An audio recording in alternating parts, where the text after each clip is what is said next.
started thinking about poverty, and actually it did extend to other domains when we thought about it, but we started thinking about poverty and we said, well, maybe one thing that you can when you think about poor people, not poor, slightly poor or temporarily poor, but people that have been, were born into poverty and remain in poverty for many years, maybe they have an inherent sense of there's no point, right? So whatever we do, it doesn't matter what we do, our grandparents are poor, our parents are poor, we are poor, and probably our grandkids are poor.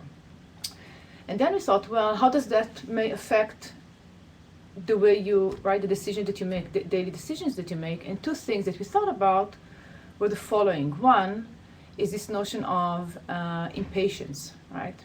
And if you think about impatience, if you translate it to decisions that people make, so patience is something that you need for planning for the future, right? If you don't have patience, or if you're kind of what we call in the literature present bias, you're very focused on the day, you will not save money for your future, right? You will not invest in education, right? Because education is, you work, it costs a lot of money, you have to take loans, and you really see the benefit many years in the future.